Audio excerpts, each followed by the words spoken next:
Hello friends most welcome to all of you. आप सभी का स्वागत है फ्रेंड्स आज के नए एपिसोड में, जिसका नाम है न्यूज़ फॉर स्टूडेंट। और स्टूडेंट, मैं आपको फ्रेंड्स या स्टूडेंट कुछ भी कर सकता हूं, तो मैं आपको एज ए फ्रेंड ही ट्रीट करता हूं। फ्रेंड्स, आज की इस वीडियो लेक्चर्स में हम जानेंगे कि सीस नोट्स क्या होते हैं और ये क्यों होते हैं। लेकिन उससे पहले जानने से पहले हम पढ़ते हैं एक मोटिवेशनल कोट्स जो हम आपके लिए लेकर आए हैं स्पेशली। जीत की खातिर बस जुनून चाहिए, जीत की खातिर बस जुनून चाहिए, जिसमें उबाल हो ऐसा खून चाहिए। ये आसमां भी आएगा ज़मीं पर, बस इरादों में जीत की बूंद चाहिए। तो माय फ्रेंड्स, अगर आप में जीत की जुनून है तो हर असंभव कार्य को भी संभव जैसे करने की अंदर से फीलिंग्स आती हैं। जैसे ये अनफेवरेबल कंडीशंस हैं और बहुत सारे स्टूडेंट ऐसे हैं और बहुत सारे मेरे फ्रेंड्स ऐसे सोच रहे होंगे कि इस कंडीशंस में क्या पढ़ा जाए। जैसे अब ये कंडीशन लॉन्ग जाएगा और जैसे 12th वाले लोगों को गवर्नमेंट ने एग्ज़ाम को कैंसिल कर दिया वैसे कर देगा, तो फिर हम लोग को भी वैसे हो जाएगा। लेकिन ऐसा नहीं, हमें आगे के लिए भी पढ़ना है, क्योंकि 12th पास करना ही बस हमारा एम नहीं है, हमें जॉब में भी आना है। जॉब में आने के लिए हार्ड वर्क की ज़रूरत होती है, मार्कशीट तो चाहिए ही चाहिए, प्लस नॉलेज भी चाहिए। चलिए माय फ्रेंड्स, आज का जो ये इशू है कवर करते हैं। आज का ये इशू है कि कौन सा जल निकाय सीस नॉट का प्रकोप झेल रहा है। मतलब कौन से ऐसा वाटर इकोसिस्टम है जहाँ पर सीस नॉट के प्रकोप झेल रहा है। तो आइए देखते हैं उस वाटर इकोसिस्टम्स के बारे में। इस पे क्वेश्चंस भी बन सकते हैं, वेरियस जो एग्ज़ाम्स होते हैं पूछ सकता है कि हाल ही में निम्नलिखित में से कौन सा जल निकाय सीस नॉट के सबसे बड़े प्रकोप के कारण चर्चा में है। तो ये हो जाएगा सी ऑफ मरमरा। अब रही बात सी ऑफ मरमरा कहाँ पाया जाता है, आइए आपको दिखाते हैं सी ऑफ मरमरा। इसको इंडियन एक्सप्रेस जो न्यूज पेपर है इसने भी बहुत ही अच्छे से कवर किया है। और सी ऑफ मरमरा ये टर्की एक कंट्री है, मुस्लिम बहुल कंट्री है, वहाँ पर ये पाया गया है सीस नॉट के बारे में। सीस नॉट जब सीस नॉट की वजह से सी ऑफ मरमरा पूरी तरह से मतलब सीस नॉट मतलब एक तरफ का एक्सेसिव एल्गल ग्रोथ है जिसे सीस नॉट नाम दिया गया है। और ये टर्की के पास मतलब टर्की के पास एक सी है जिसका नाम है सी ऑफ मरमरा। उसके किनारे पर लगभग कुछ दूरी तक, किनारे से कुछ दूरी से 1 से 1.5 किलोमीटर के आसपास इस तरह से भूरे कलर का एक्सेसिव एल्गल ग्रोथ हो गया है, जिसको हम क्या बोल रहे हैं, सीस नॉट बोला जा रहा है। इस सीस नॉट की वजह से जो वाटर बॉडी है टर्की के आसपास समुद्र के किनारे की जो वाटर बॉडी है वो एकदम भूरे कलर का दिख रहा है। और इससे ये टर्की को ये खतरा महसूस हो रहा है कि जो समुद्र में पाए जाने वाले जीव जंतु हैं वो डैमेज हो जाएंगे, मतलब डाई कर जाएंगे, जिससे पॉल्यूशन बहुत अधिक बढ़ जाएगा। पहले हम जान लेते हैं टर्की के बारे में। अगर आप वर्ल्ड मैप में देखेंगे फ्रेंड्स, तो वर्ल्ड मैप में ये यूरोप रहा और ये एशिया, तो 2 कंटिनेंट रहे, एक रहा यूरोप और एक एशिया महाद्वीप और एक यूरोप महाद्वीप। टर्की एक ऐसी कंट्री है जो एशिया महाद्वीप और यूरोप महाद्वीप दोनों के बीच में पड़ती है। जैसे अगर आप देखें तो टर्की का ये वाला पोर्शंस ये कहाँ पे है, तो एशिया महाद्वीप में, और ये जो छोटा सा पोर्शन है ये है यूरोप महाद्वीप में। टर्की एक ऐसी कंट्री है जो एशिया महाद्वीप में भी पड़ती है और यूरोप महाद्वीप में भी पड़ती है। अगर देखें टर्की के एक साइड में ब्लैक सी है और दूसरे साइड में मेडिटेरेनियन सी यानी भूमध्य महासागर है। इसी के बीच में जो है कि सी ऑफ मरमरा, यहाँ पे सी ऑफ मरमरा पाया जा रहा है। जस्ट सी ऑफ मरमरा के बीच में बाद में पाया जा रहा है एजिगन सी पाया जा रहा है और दूसरे तरफ पाया जा रहा है ब्लैक सी। एक तरफ एजियन सी, दूसरे तरफ ब्लैक सी और बीच में क्या पाया जा रहा है तो सी ऑफ मरमरा पाया जा रहा है। टर्की में ये पाया जाता है। अब देखिए सी ऑफ मरमरा के बारे में थोड़ा बहुत हम जानते हैं। तो अब टर्की के जो प्रेसिडेंट हैं जिनका नाम है तैयब अर्दवान, इन्होंने तो इस पे इमरजेंसी जैसे सिचुएशन घोषित करने के लिए तैयार हो गए हैं। इन्होंने कहा है टर्की की रिकैप इस पे ध्यान दिया है टर्की के जो प्रेसिडेंट हैं कि इस प्रॉब्लम को एनी हाउ सॉल्व किया जाए, नहीं तो ओशियन में पाए जाने वाले जो जीव जंतु हैं वो डाई कर जाएंगे, जिससे बहुत ज़्यादा पॉल्यूशन फैलेगा वाटर इको सिस्टम में टर्की की। अब रही बात सी स्नॉट का फॉर्मेशंस कैसे होता है, तो जो हम घरों से मान लीजिए कि जो समुद्र के किनारे जो पाए जाने वाले इकोसिस्टम्स हैं जहाँ पर ह्यूमन बीइंग क्या करते हैं सर्वाइव करते हैं, वहाँ पर न्यूट्रिएंट वगैरह उनके घरों से जो भी सीवेज वाटर हैं वो रिलीज होते हैं और वो सीवेज वाटर ड्रेनेज वगैरह की हेल्प से डायरेक्ट वाटर बॉडी में क्या कर दिए जाते हैं रिलीज कर दिए जाते हैं। जब ये वाटर बॉडी में रिलीज किए जाते हैं तो वहाँ पर न्यूट्रिएंट जैसे नाइट्रोजन, फास्फोरस, कार्बन, इसके साथ अमोनिया, इन सब गैसेस का, मीथेन का, H2SO4 का ज़्यादा से ज़्यादा फॉर्मेशन होता है, जिसके वजह से जो वाटर बॉडी है वो ऑर्गेनिक मटेरियल की रिच हो जाती है और ये ऑर्गेनिक मटेरियल के रिच होने से जो उसमें पाए जाने वाले एल्गी हैं वो फेवरेबल हो जाते हैं उनके ग्रोथ के लिए और वो बहुत तेज़ी से ग्रोथ करते हैं और जिसके वजह से पूरा वो वाटर इकोसिस्टम एल्गी से फिलअप हो जाता है। उसी को क्या कहते हैं एल्गल ब्लूम कहते हैं। और ऐसे वाटर बॉडी को हम क्या कहते हैं कि ऐसे वाटर बॉडी में यूट्रोफिकेशन हो गया है।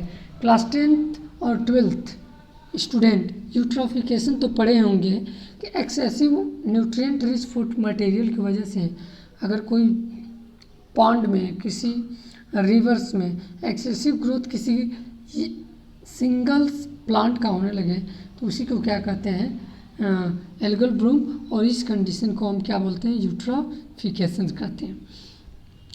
अब ये न्यूट्रिएंट रिच मटेरियल्स आखिर में आते कहाँ से हैं, तो ये जो फैक्ट्री वगैरह हैं वहाँ से ये मूव करके वाटर बॉडी में आते हैं और ये वाटर साइकिल के डिस्क्राइब किया गया है।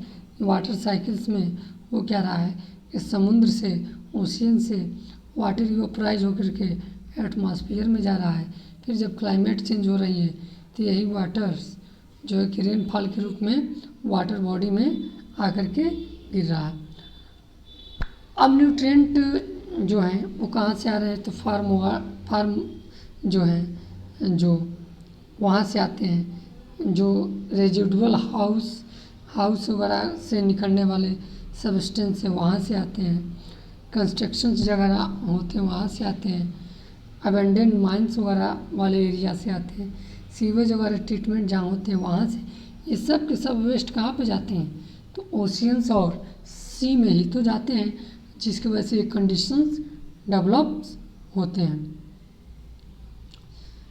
अब देखिए वाटर इकोसिस्टम्स में बहुत सारे प्लांट और एनिमल्स पाए जाते हैं जो एक फूड चेन का फॉर्मेशंस करते हैं और इस फूड चेन के वजह से वाटर इकोसिस्टम्स क्या होता है मेंटेन्स रहता है। जैसे मान लीजिए समुद्र में क्या पाए जाते हैं, तो फाइटोप्लैंक्टन्स पाए जाते हैं। अब ये फाइटोप्लैंक्टन्स मतलब छोटे छोटे जो प्लांट हैं जो वाटर बॉडी में पाए जाते हैं, उनको कौन ईट करते हैं, जू प्लैंक्टन ईट करते हैं। फिर उसको जो फिश की लार्वा है वो ईट करती हैं इन जू प्लैंक्टन को। लार्वा को स्मॉल फिश ईट कर जाती हैं और स्मॉल फिश को लार्ज फिश ईट की जाती हैं। तो आप देख रहे हैं कैसे वाटर इकोसिस्टम्स में एक जीव दूसरे जीव पर डिपेंड है।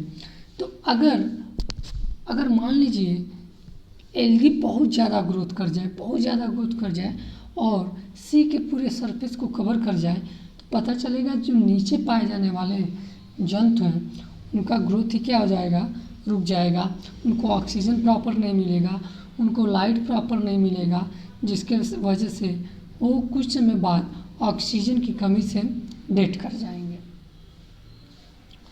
और रिजल्ट उसका ये होगा कि वाटर बॉडी पूरा क्या हो जाएगा, टॉक्सिक हो जाएगा।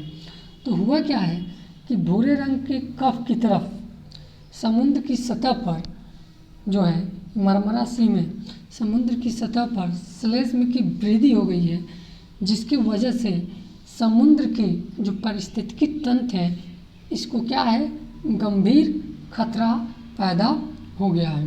स्टूडेंट, ये श्लेष्म अब जो है इस समुद्र की सतह को ढक रहा है और ये जो श्लेष्म है ये समुद्र की में 80 से 100 फीट नीचे तक डीप तक पाया जा रहा है, जिसको हम क्या बोल रहे हैं, सी स्नॉट कर रहे हैं। सबसे बड़ी बात यह है कि यदि यह अनियंत्रित रहा तो यह और नीचे तक जाएगा और समुद्र के तल को पूरा ढक सकता है, जिसके वजह से पारिस्थितिकी तंत्र जो समुद्र के अंदर पाए जाने वाला इकोसिस्टम है इसको बहुत बड़ा नुकसान होगा और समुद्र में पाए जाने वाले जो जीव जंतु हैं वो क्या हो जाएंगे, वो डेथ कर जाएंगे, जिससे बहुत ही ज़्यादा समुद्र में पॉल्यूशन डेवलप हो जाएगा। कुछ विशेषज्ञ ने यह तक चेतावनी दे दी है कि अगर ये सी स्नॉट ऐसे ही बढ़ता गया तो इस्तांबुल जो है टर्की में पाए जाने वाला शहर है जो इस मरमरा सी के किनारे पे पाया जा रहा है, यहाँ पर जल जनित बीमारियों का प्रकोप बढ़ जाएगा। यहाँ तक कि यहाँ पर हैजा वगैरह बहुत तेज़ी से बढ़ जाएगी। इसलिए पारिस्थितिकीविदों ने यानी इकोलॉजिस्ट ने ये कहा है कि तुर्की के समुद्रों में तैरता हुआ ये भूरा श्लेष्म इस बात का संकेत है कि तुर्की में पारिस्थितिकी तंत्र को बहुत बड़ा नुकसान हो सकता है और यह एक बहुत गंभीर समस्या है और ये वैश्विक लेवल पर ये बहुत गंभीर समस्या है, जैसे कि ग्लोबल वार्मिंग एक वैश्विक लेवल पर बहुत गंभीर समस्या है। इसको देखते हुए जो तुर्की के इन्वायरमेंट मिनिस्टर हैं इन्होंने कहा है कि होपफुली आशा के रूप में हम लोग वर्क कर रहे हैं कि हम मरमरा सी में ये जो सी स्नॉट फैला हुआ है इसको हम जल्द से जल्द उसको सी स्नॉट को समुद्र सरफेस से हम क्या करें, अलग कर दें, जिससे कि समुद्र के अंदर जो पाए जाने वाली पारिस्थितिकी तंत्र है उसको हम बचा सकें। इस पर वहाँ की जो इन्वायरमेंट मिनिस्टर है वो भी क्या हो गए हैं, एक्टिव हो गए हैं।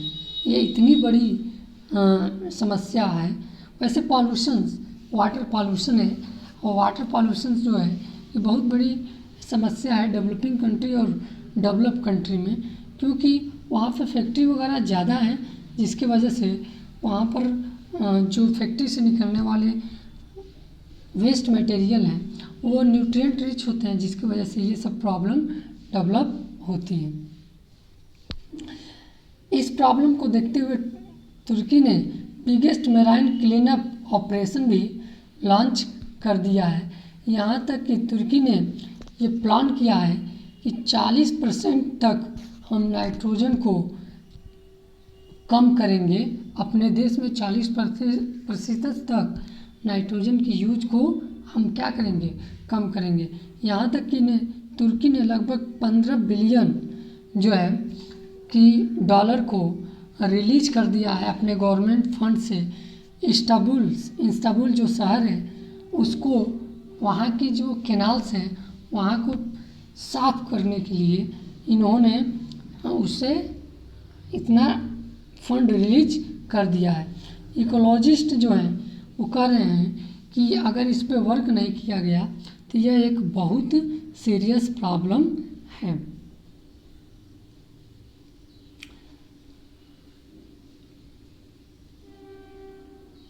ये यूएन के जो यूनिसेफ है उन्होंने तो ये कह दिया है कि तुर्की को अब आकर के यूएन को ज्वाइन कर लेना चाहिए, क्योंकि अब ये जो प्रॉब्लम है, चूँकि टर्की जो है उसका मेंबर नहीं है, तो यूएनसीपी का जो मेंबर के रूप में अब टर्की को भी ज्वाइन कर लेना चाहिए, ये भी कहा जा रहा है।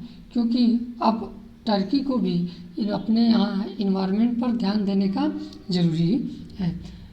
ये यूपीएससी में बायोडाइवर्सिटी एंड इन्वायरमेंट जो है से रिलेटेड क्वेश्चन है, इन्वायरमेंट पॉल्यूशन एंड डिग्रेडेशन से, इस टॉपिक से क्वेश्चंस बन सकते हैं। अब क्वेश्चंस ये भी पूछ सकता है कि मार्मरा सी किस दो कंट्री के बीच में लाई करता है, तो मार्मरा जो सी है वो टर्की और ग्रीस के बीच में लाई करता है।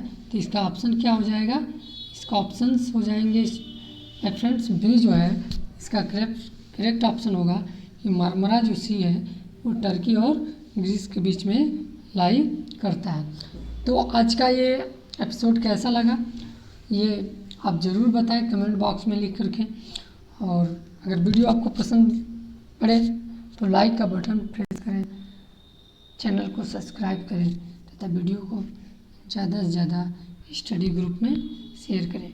Thank you very much for watching the video.